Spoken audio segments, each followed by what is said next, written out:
Hoje vamos continuar na segunda parte da palestra Tapas, Austeridade, o Essencial e o Supérfluo.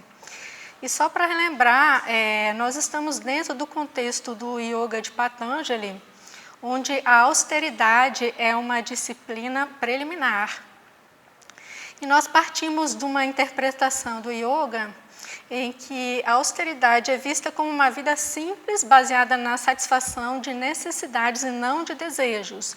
E na última palestra, então, nós vimos exemplos de como, por falta de discernimento, nós podemos estar saciando necessidades emocionais em comportamentos de consumo e apresentamos como proposta de ferramentas para a distinção entre necessidades e desejos, o essencial e o supérfluo, uma reflexão, pensamento, ou seja, a consciência da morte, né, de que nós vamos morrer e não sabemos nem quando, e um pensamento baseado numa ideia de ordem cósmica, onde nós somos uma parte dentro de um todo muito maior que transcende a condição humana.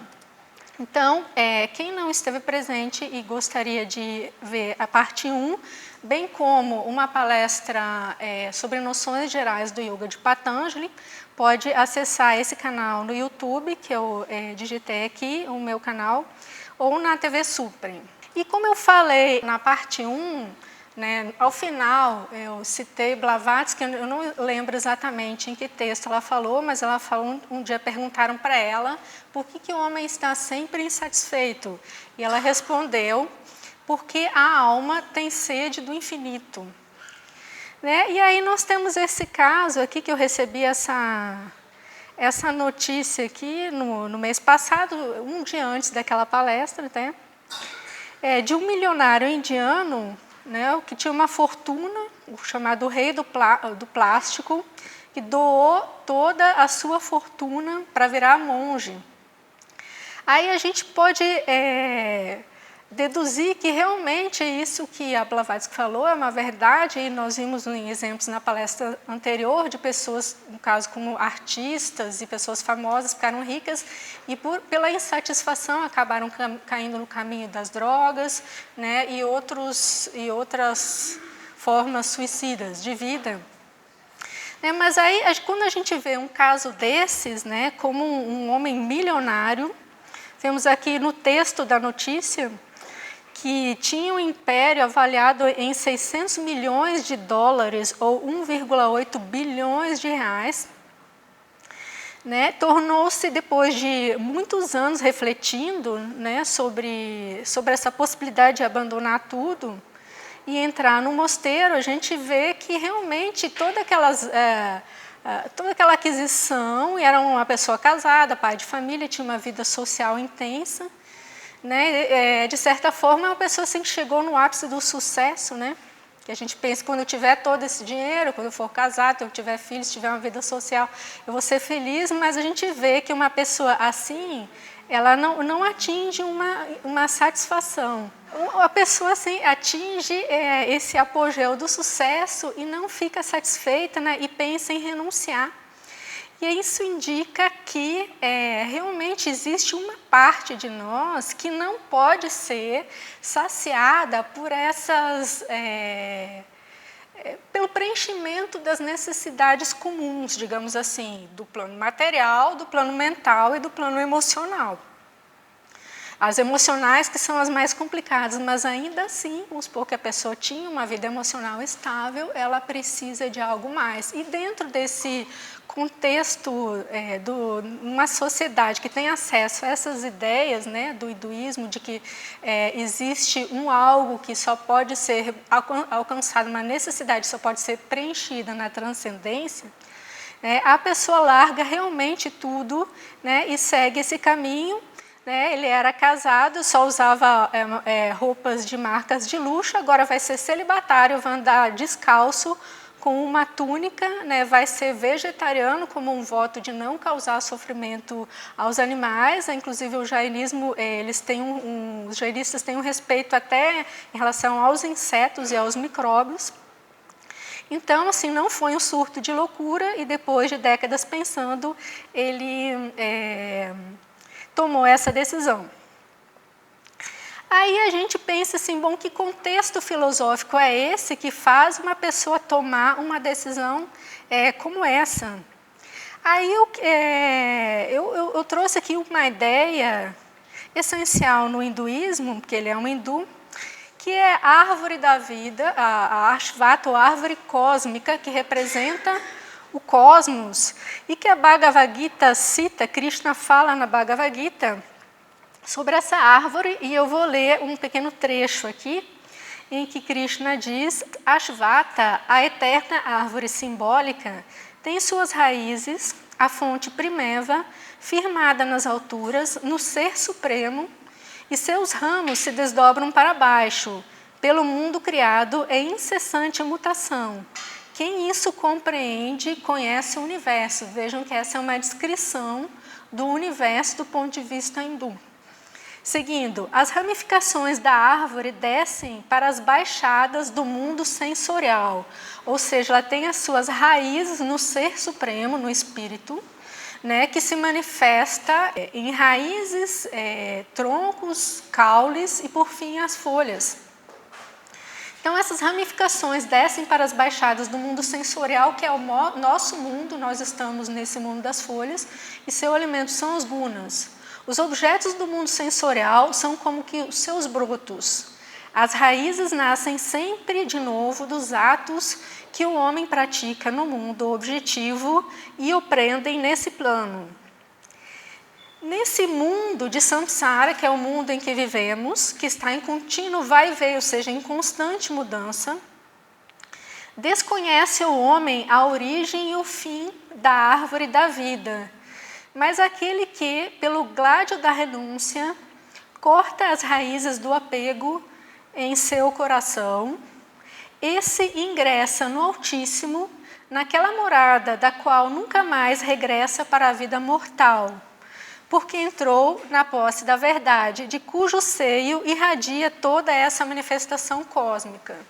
Então, provavelmente, esse homem, mesmo sendo milionário, né, vivendo nesse contexto, nessa cultura, com esses conhecimentos, né, percebeu, enfim, eu realmente não estou satisfeito sendo milionário, tendo tudo, entre aspas, eu vou em busca desse Ser Supremo, né, e para isso, então, eu tenho que cortar as raízes do apego, renunciar e ir além disso que eu tenho aqui. E esse é realmente o verdadeiro renunciante, porque é muito fácil você estar devendo na praça, você ter fracassado, né, em todos os seus negócios, todos os seus objetivos na vida, e você dá uma escapadinha, agora eu vou renunciar. Na verdade, você está fugindo, né, mais ou menos fugindo dos seus problemas e não renunciando a algo. E esse senhor realmente é um homem de renúncia, porque ele realmente tinha o que renunciar. A Bhagavad Gita, então, diz o que é esse Ser Supremo, né? Detalhando um pouco mais esse contexto da árvore. Aí Krishna fala, eu citei essa primeira frase de Arjuna, só com o propósito de dizer que ele está se referindo a Arjuna como Parabrahman, que é um conceito que a gente conhece bem na teosofia, que é aquele absoluto, o Espírito Supremo.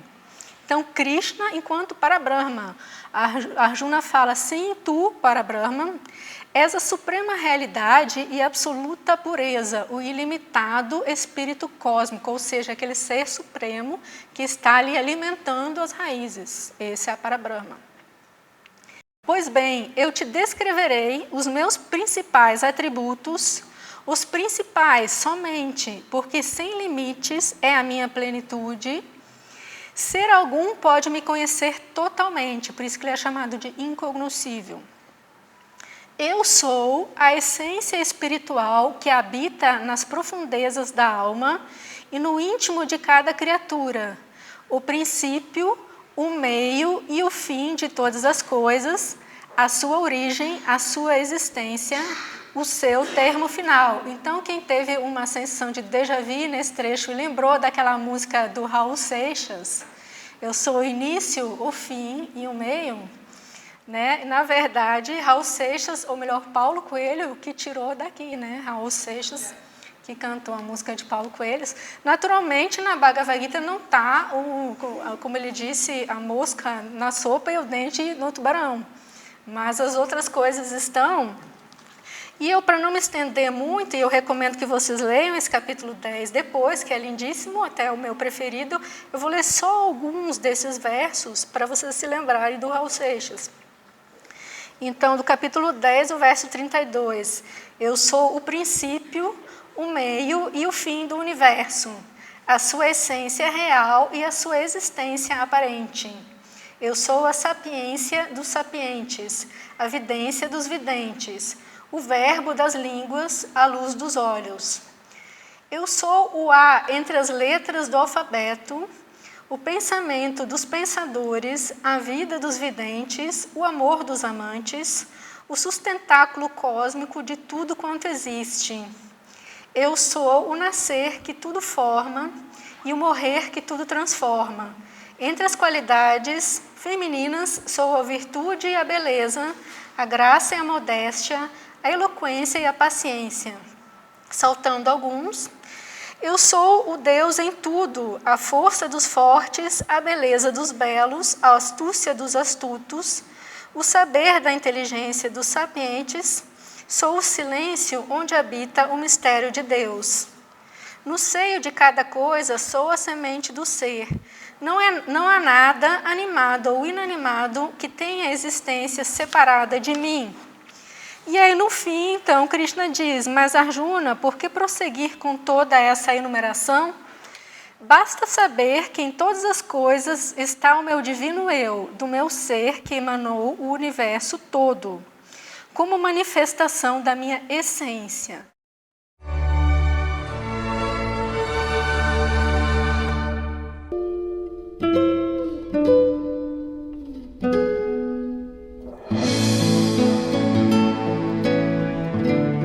TV Suprem. Para uma nova consciência, uma nova televisão.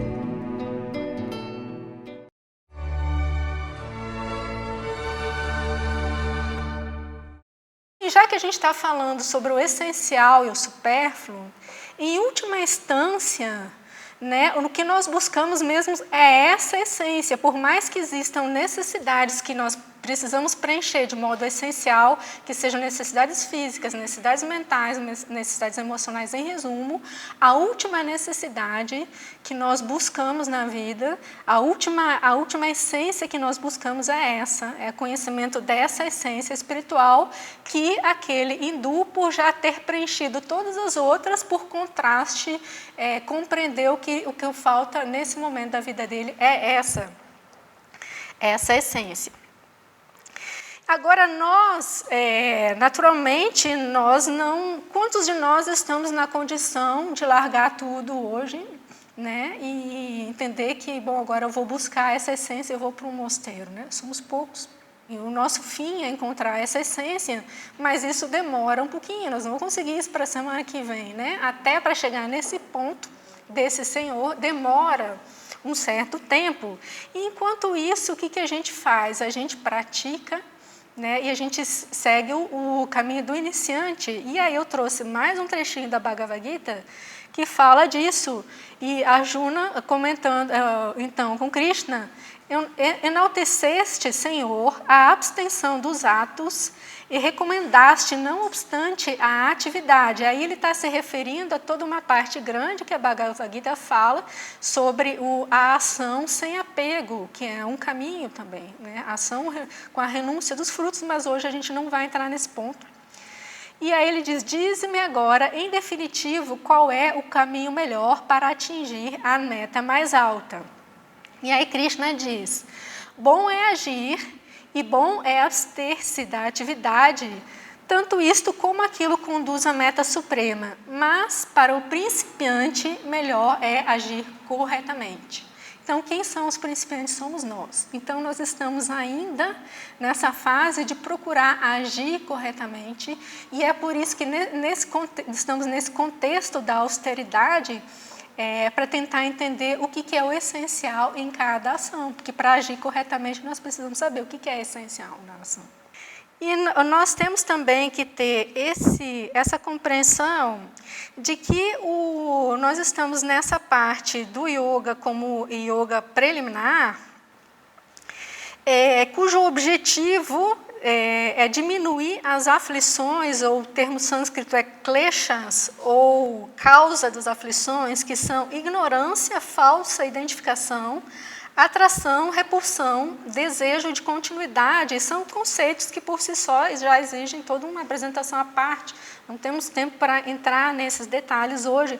Por isso que essa apresentação mais ampla, que é só sobre o conceito de tapas especificamente, eu vou tratar essa ideia de aflições como uma coisa que perturba o caminho de percepção de conhecimento desse ser supremo, uma vez que uma das condições necessárias para se vislumbrar esse ser supremo, que a gente conhece pelo lado de dentro, né, uma viagem ao mundo interior, porque se ele é a essência de todas as coisas, ele é a nossa essência, e nós, para entrarmos em contato com essa essência, nós precisamos atingir um estado de quietude que, em último grau e em vários níveis, se chama Samadhi, um dos 8 passos do yoga, né, e que requer que a mente esteja calma, absolutamente imóvel e cristalina e pura como um lago.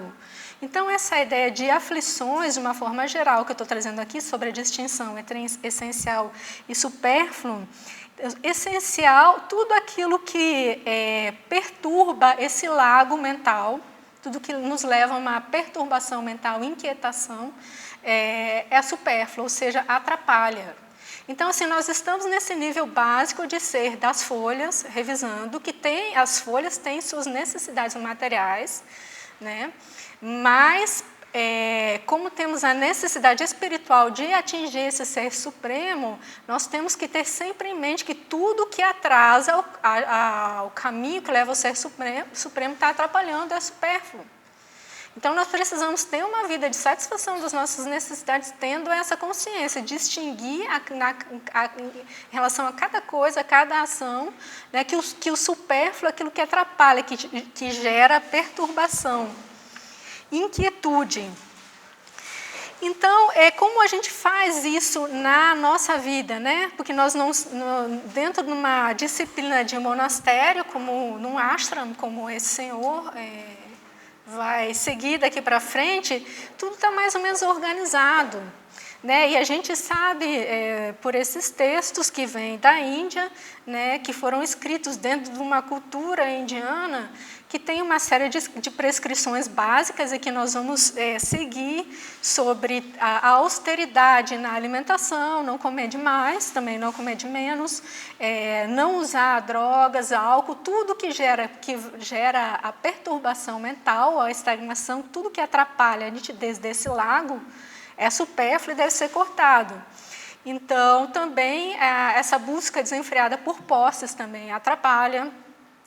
Ou seja, existe uma prescrição já consolidada de moderação na atividade, no repouso, na aquisição de bens, no vestir, né, na vida. Só que hoje a gente vive num mundo tão complexo que, se a gente se limitar a essas prescrições básicas, nós vamos estar ainda enredados num mar de complexidades que a própria vida nos oferece. Então, eu trago essa reflexão aqui, que volto de novo à questão do raciocínio e do entendimento, porque a cada momento na vida o mundo vai se modificando, a sociedade vai ficando mais complexa, as coisas vão ficando diferentes, especializadas. A gente tem que ter essa capacidade, essa faculdade de discernir, de distinguir a cada momento, em cada situação, o que é essencial e o que é supérfluo, porque simplesmente dizer assim, bom, eu moro numa choupana, eu tenho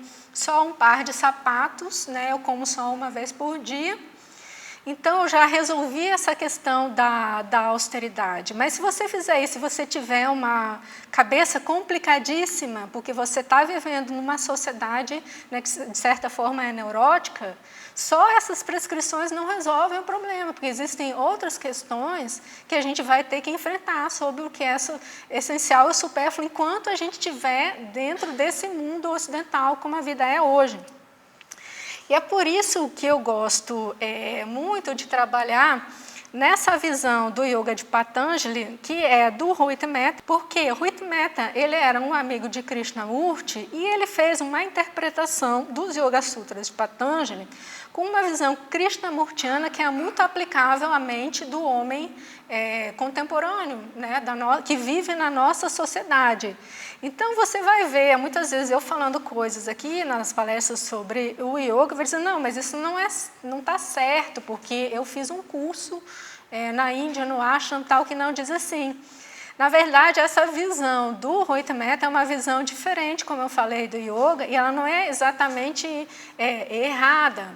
Né? Porque se você pensar assim, o certo no sentido de ortodoxo ou tradicional, você vai seguir esse livro aqui do Time, que também é da nossa editora, A Ciência do Yoga, que tem aquela visão do yoga ortodoxo tradicional, que vai funcionar muito melhor para esse senhor que vai morar no ashram agora, que é o yoga profissional, entre aspas. Então, as duas visões são excelentes. Por quê? Porque nós já precisamos ter um certo conhecimento teórico para o dia que nós tivermos essa capacitação de entrar nesse yoga profissional, entre aspas, e estudamos a ciência do yoga do Time. E, enquanto isso, nós também podemos estudar e aplicar na prática a visão do yoga do Ruit Mehta, que é mais acessível, adaptada para as pessoas que vivem na sociedade comum de hoje. Então, voltando para essa forma de falar de tapas do Ruit Mehta como o que é essencial, ele traz o essencial como uma vida de simplicidade. E aí eu acho fundamental reler esse conceito, que eu vou ter que repetir da palestra anterior, porque senão o raciocínio daqui para frente não vai se concatenar bem. Então, eu vou repetir aqui a leitura do Sutra, que é a austeridade, autoestudo e aspiração constituem a disciplina preliminar do yoga. E o comentário do Ruit Mehta é: Patanjali coloca em primeiro lugar tapas, que pode ser traduzido como austeridade, mas que denota, de fato, uma vida de simplicidade, ou seja, ser simples. Voltando para aquele meu questionamento, o que é ser simples? Será que hoje simplesmente morar num casebre nos dá a garantia de sermos simples? E a nossa cabeça? Nossa cabeça vai ser simples só pelo fato de termos só um par de sapatos e morar num casebre? Entende? Então, a questão para a nossa vida, o nosso mundo, ela nos remete a uma reflexão mais aprofundada. Então, seguindo, a austeridade exige que deixemos de lado todas as coisas não essenciais. Há uma dignidade no viver simples que não podemos nunca encontrar na ostentação. Ser simples não é ser descuidado ou destituído de posses. Uma vida de simplicidade é destituída de todos os empecilhos. Olha, gravem essa expressão, todos os empecilhos. É uma vida em que necessidades e desejos estão separados.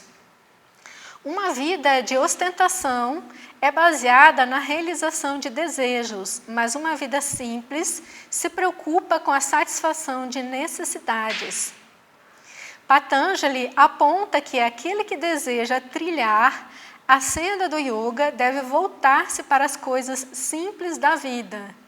Apenas o homem de vida simples é capaz de suportar as pressões da verdadeira vida espiritual. A vida simples é verdadeiramente austera. A austeridade não é mortificação, nem é levar uma vida anormal de negação.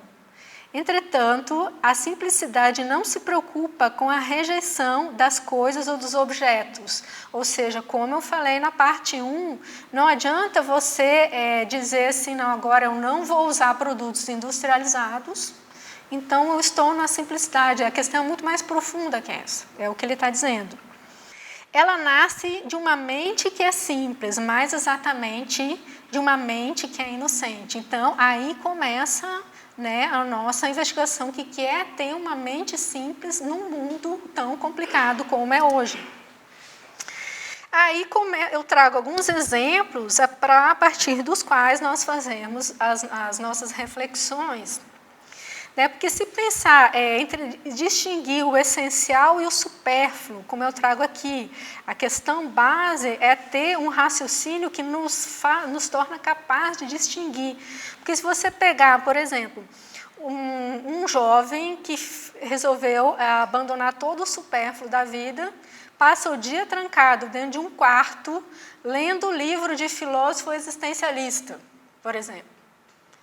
O que vai acontecer com ele depois de um certo tempo? Ele só faz isso, ele vai ficar neurótico, né?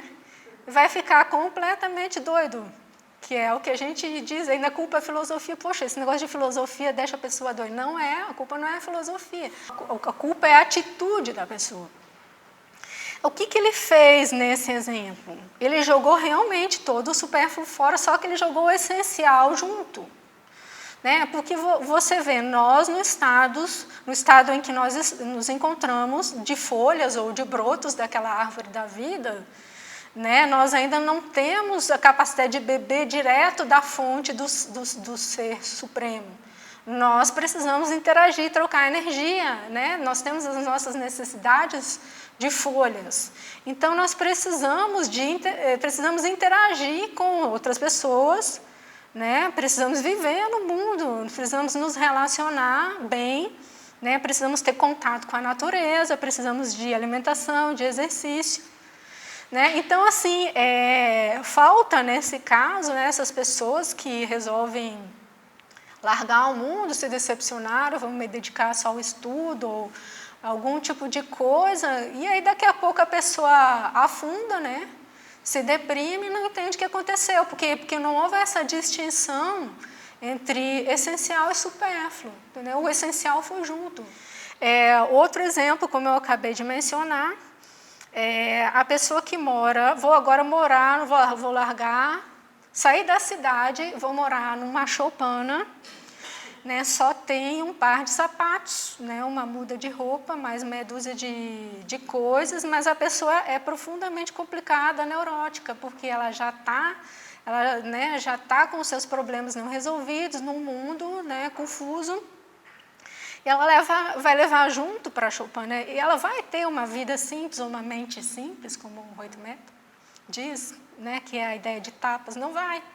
Eu até me lembrei de uma história que um dia me contaram de um rapaz que ele tinha o hábito de brigar com as pessoas, né, a pessoa com muita raiva, e brigava com todo mundo e achava que o problema realmente era o mundo como é hoje os outros, né, as pessoas.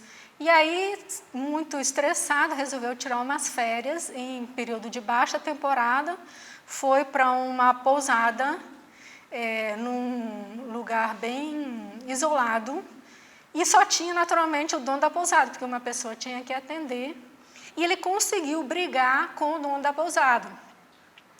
Né? Se ele fosse para uma ilha em que só tivesse o Robinson Crusoe, né, e o Sexta-feira, ele ia brigar com os dois. Por quê? Porque a mente dele já não é mais simples. Entende? Então, assim, para reforçar, distinguir essencial e supérfluo não é tão simples como um enxoval de noiva, dizer, são essas coisas que eu tenho, são essas coisas que eu como.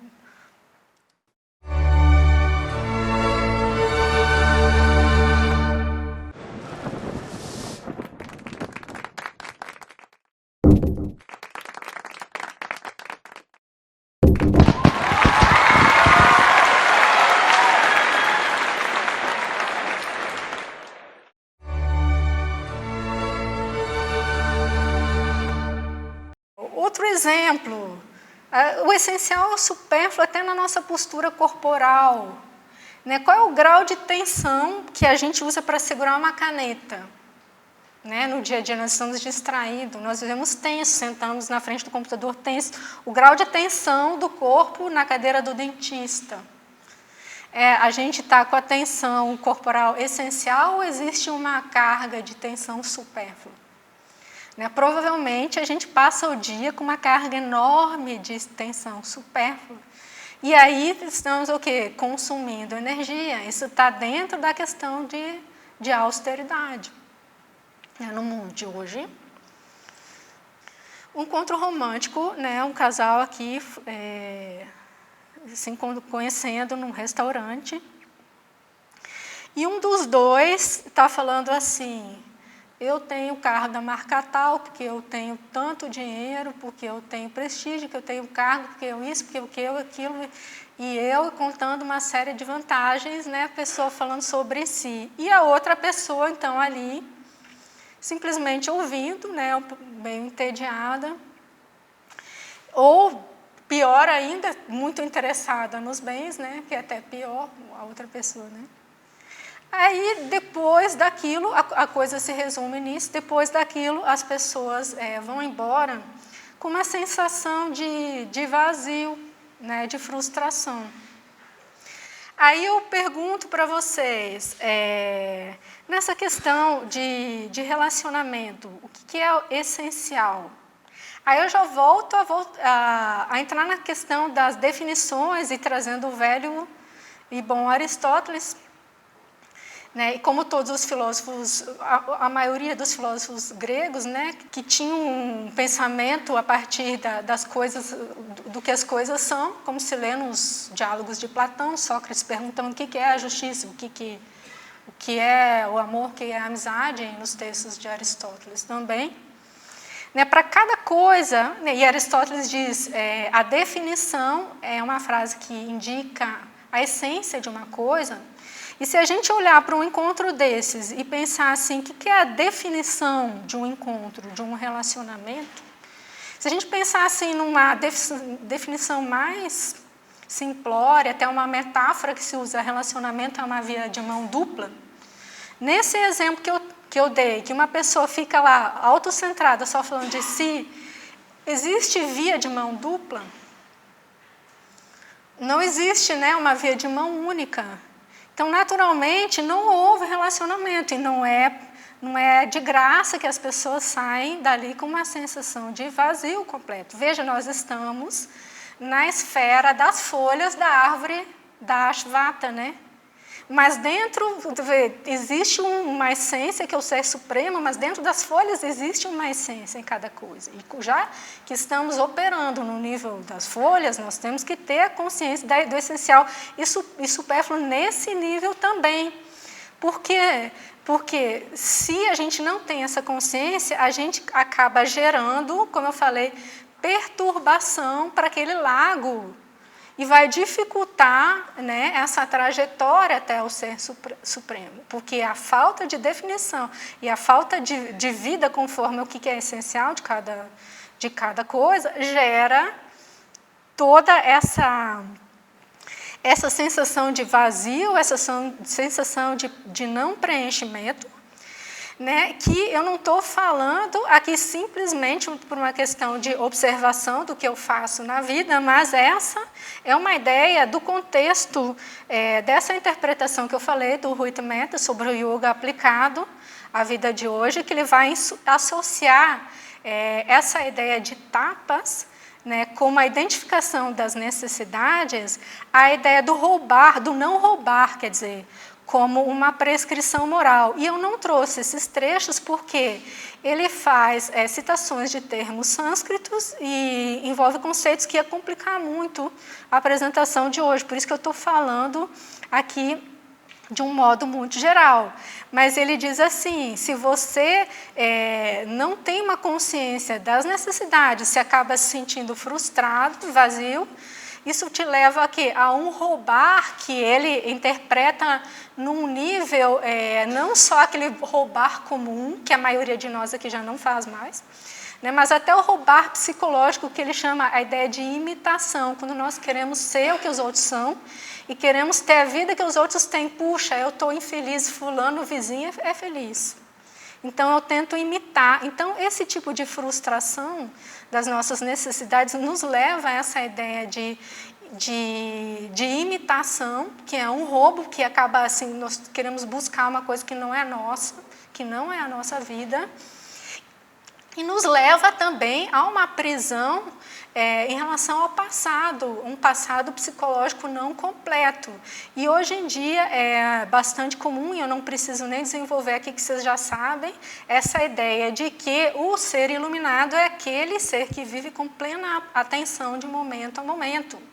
E o Rui Mehta diz que um dos obstáculos à possibilidade de nós vivermos com plena atenção são as nossas coisas não resolvidas, o nosso passado não resolvido, as nossas pendências psicológicas de um passado que não foi completo porque a gente não viveu.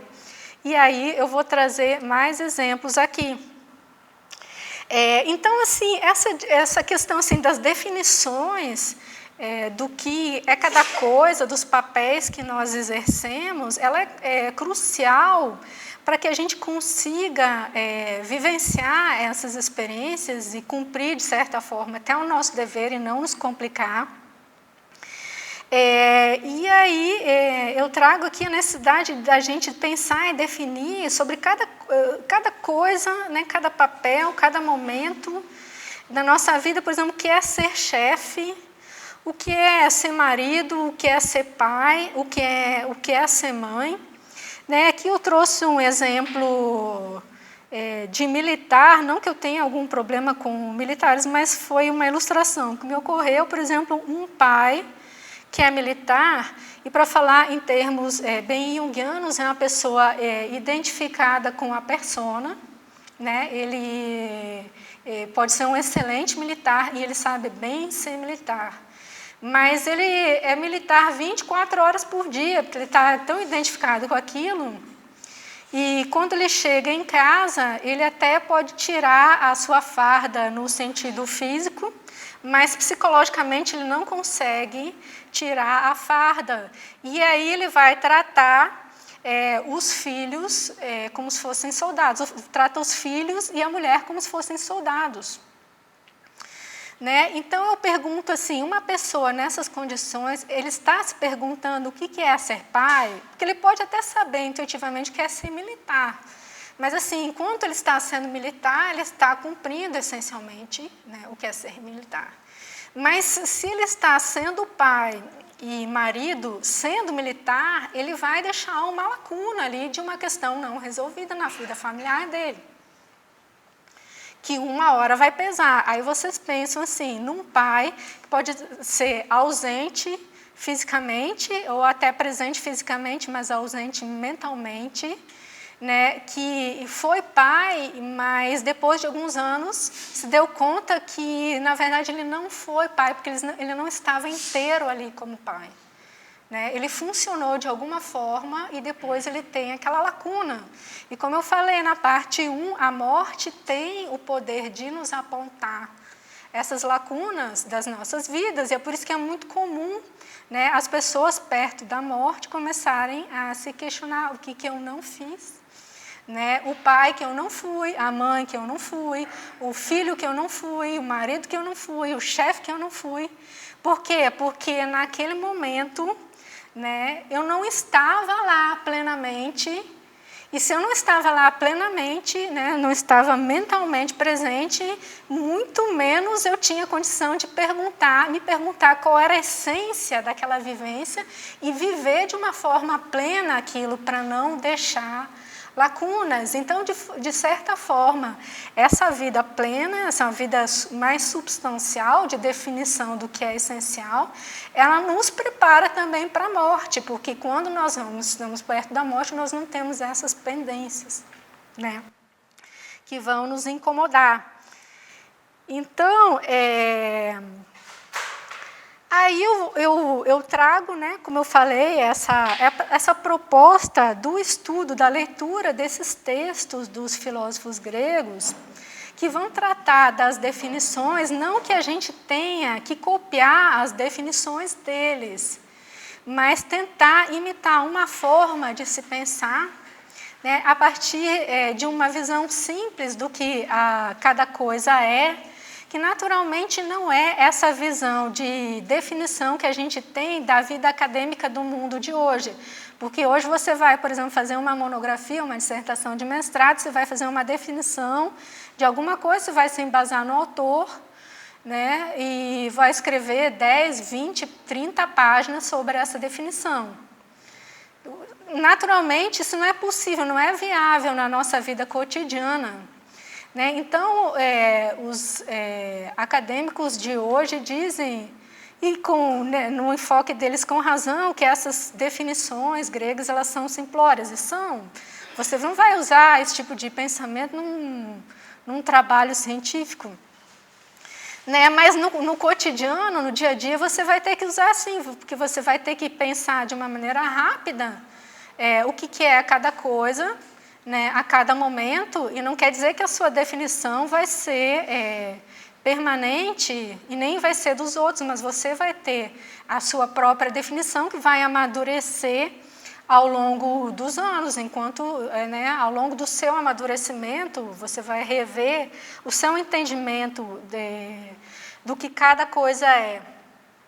Então, eu recomendo principalmente o livro Ética Nicômaco, de Aristóteles, por ser um livro bastante acessível, né, a pessoa que não tem um conhecimento prévio da obra dele, e principalmente porque ele vai abordar a questão das virtudes no seu aspecto de definição e proporção, ou quantidade, porque vocês pensam bem, você pensar o que é ser chefe, né? Você tem que pensar o que é ser chefe, para não cair no caso daquele, já me contaram, né, de um chefe que era uma pessoa maravilhosa, que saía com os funcionários para o futebol, para a festinha, ele era ótimo, contava piada divertida, mas na hora de chefiar era uma tristeza. Né? Agora, o que é a essência de ser chefe se não chefiar? Você pode ser uma pessoa muito legal com seus funcionários sendo chefe, mas se você não chefia, você vai criar toda uma confusão na sua vida e na vida dos outros, que, como eu falei, já vai perturbar aquele lago. Né? Então, agora, além de você saber, ter consciência do que é chefiar e ver se você está realmente chefiando, você vai ter que pensar o quanto chefiar. Isso envolve uma noção de quantidade, porque se você pode ser um chefe, pode chefiar, mas você vai chefiar 8 horas por dia, você vai ficar do lado do seu funcionário o dia inteiro chefiando, você já passou dos limites, né? Ou você vai chefiar, vai dar uma olhadinha uma vez por mês no que ele está fazendo, você está muito aquém. Então, essa questão da definição do que é também vai pedir uma reflexão sobre a quantidade do que é cada coisa. E esse livro, Ética Nicômaco, de Aristóteles, ele vai tratar das virtudes, falando da definição e da quantidade. Inclusive, ele apresenta a virtude como um meio termo entre dois extremos, como no caso da coragem, como um meio termo entre a covardia ou o medo, né, e a temeridade, a pessoa sem juízo, né, a pessoa destemida sem juízo. Então, o que é a coragem? A coragem, né, envolve uma definição do que é e um quanto.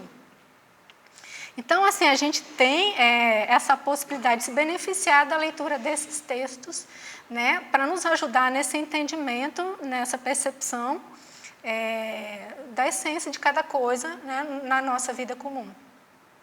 Então, aqui, só para ilustrar e mostrar como a discussão, a visão de Aristóteles é bem atual, né, na Ética Nicômaco, vou ler uns pequenos trechos que ele fala sobre a observação do que é a amizade. Então, ele fala assim, dos tipos de amizade para distinguir, de uma certa forma, do que é amizade verdadeira. Então, ele fala da amizade, começando, o trecho que eu trago começa na amizade com interesse. Aqueles que fundamentam sua amizade no interesse amam-se por causa de sua utilidade, por causa de algum bem que recebem um do outro, mas não amam um ao outro por si mesmos. Aí já entra uma outra questão para a gente pensar, o que é si mesmo? O que sou eu mesmo? Como a pessoa é minha amiga e gosta de mim, o que sou esse eu mesmo, eu sou o quê?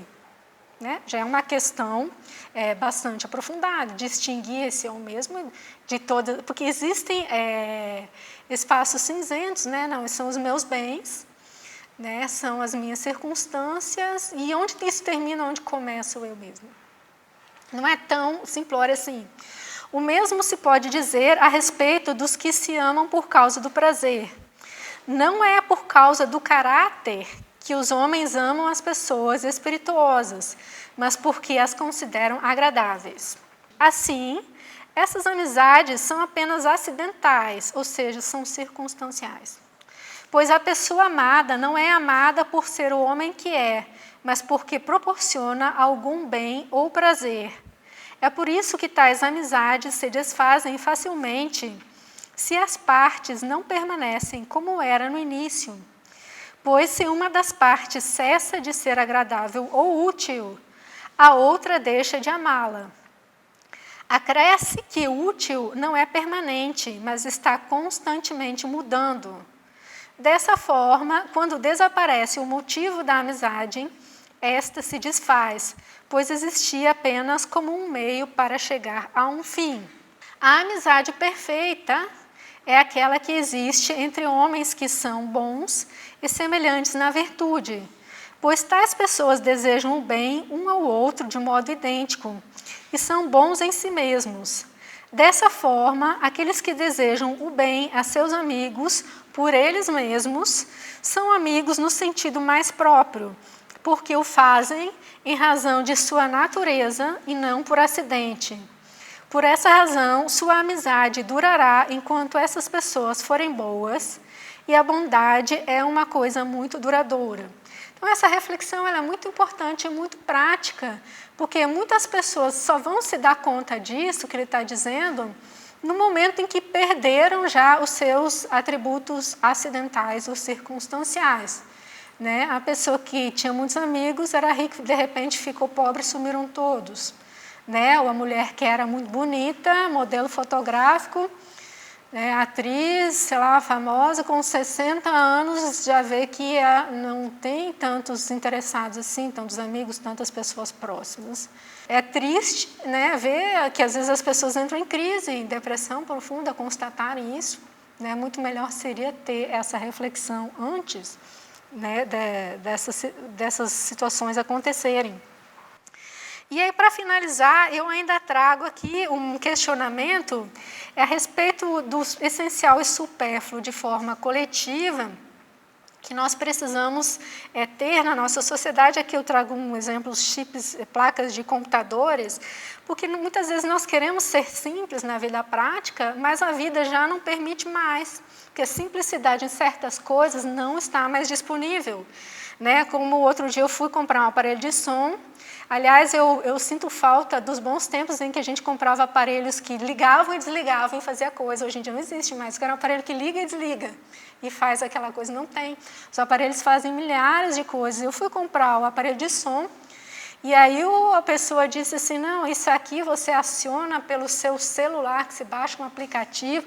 Eu disse, pelo amor de Deus, me diz onde eu não aperto para não associar esse negócio, porque imagina quanto tempo eu vou gastar aprendendo manual de instruções, baixando aplicativo, daqui a pouco tem que atualizar tudo de novo, não funciona mais. Né? E a vida vai passando, cada coisa dessas, cada coisa pequena do dia a dia vira uma complexidade dessas. Outro dia, um estabelecimento comercial, a pessoa que me atendeu me olhou como se eu fosse um extraterrestre, porque disse assim, não, agora a senhora põe aqui seu CPF, a senhora vai ganhar pontos. Eu disse, não quero pontos. Como não, a senhora não quer ganhar pontos? Né? A senhora só ganha. Disse, meu filho, eu não consigo mais, eu não tenho mais tempo no meu dia para contar pontos, bônus e milhas, porque se você for somar tudo e realmente quiser resgatar, você não faz mais nada, porque depois na hora do resgate é toda uma complexidade. Então, nós organizamos a nossa vida, né, a fim de complicar as coisas no nosso dia a dia e um tempo que a gente poderia estar usando até para refletir sobre a vida, sobre o essencial e o supérfluo. Né? Um amigo meu outro dia foi no supermercado desses grandes comprar shampoo, tinha uma prateleira imensa de shampoos e ele queria só shampoo, não tinha, porque era shampoo disso, shampoo aquilo, shampoo sofisticadíssimo, e ele queria só shampoo para cabelo. Por sorte, ele tem pouco cabelo, voltou sem shampoo, deve ter lavado com um sabonete. Mas, realmente, se a gente olhar todos os detalhes de todo o nosso dia de vigília, é uma complicação e o tempo vai indo. Então, como eu trouxe o questionamento na parte 1 da nossa relação com a tecnologia, quem é que manda na relação? Entende? Porque a tecnologia foi feita para servir ao homem. Nós estamos servindo aos aplicativos, aos sistemas de computador complicadíssimos, que estão sempre tendo que ser atualizados. A gente tem que rever essa questão num sentido coletivo, né, de que se nós não estamos nos tornando escravos da tecnologia, né, e principalmente das comunicações, porque eu lembro quando eu era criança, se a gente ganhasse uma carta por mês, era muito, né, eu lia várias vezes aquela carta, porque demorava para transferir a carta, tinha que ir de ônibus, de avião, de navio. Hoje você tem um e-mail que faz para você instantaneamente, então aquilo que você faz hoje em 1 minuto, você teria todo o tempo disponível para você ser humano e viver. Mas o que aconteceu? Aí, em função disso, nós mandamos mais 50 e-mails e recebemos mais 200 spams. Então, aquele tempo de lucro que a tecnologia nos deu, ela preencheu, está nos sugando.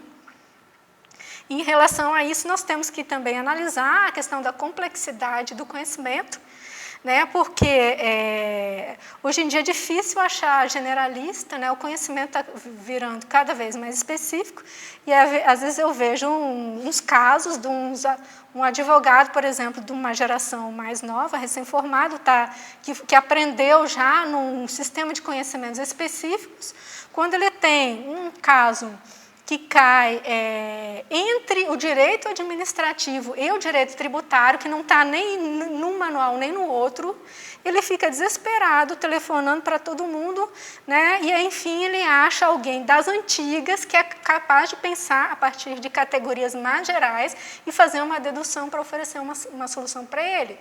Por quê? Porque a gente já perdeu essa noção do conhecimento genérico desse esquema dedutivo, porque a gente está cada vez mais nas especificidades, né? E existem até movimentos que eu acho assim, que pioram a situação, como que eu não sei se ainda é atual, mas um tempo atrás eu vi, de ideias desvalorizando o conhecimento, o ensino da gramática, porque ele fomentaria a desigualdade social e a luta de classes, uma vez que nem todas as pessoas têm o mesmo acesso à gramática. Então, aquele que falaria errado seria o pior e o que falaria certo seria o bom ou o certo. Mas aí eu pergunto para vocês, se, por exemplo, se a dificuldade do acesso à água numa sociedade que só tem um poço de água, né? Eu concordo que deve haver igualdade no acesso em tudo, mas a solução seria envenenar o poço. Então, todo mundo não tem o mesmo acesso ao poço de água, você joga 1 quilo de veneno ali, então você acaba com o problema da desigualdade no acesso, você acaba com a coisa, então você também acaba com a gramática e você acaba com a possibilidade da gente pensar a partir de estruturas mais gerais, de classes gerais, de palavras, de sintaxe, que são esses raciocínios mais abstratos que vão dar a base para todo o entendimento de todo um raciocínio abstrato. Né? Então, a gente tem que estar atento também a essa forma como o conhecimento de hoje se organiza em função das especificidades, para não perder nessa capacidade de entendimento do essencial, do genérico. É um trecho final do poema do livro Folhas de Relva, o poema 48. Por que haveria eu de querer ver a Deus melhor do que neste dia? Eu vejo algo de Deus em cada uma das 24 horas, em cada instante de cada uma delas, nos rostos dos homens e das mulheres. Eu vejo a Deus e no meu próprio rosto, em cada espelho, acho cartas de Deus caídas pela rua e todas assinadas com o nome de Deus. Eu os deixo onde estão, sei muito bem que onde quer que eu vá, outras me hão de chegar pontualmente, sempre e por todo sempre. Muito obrigada.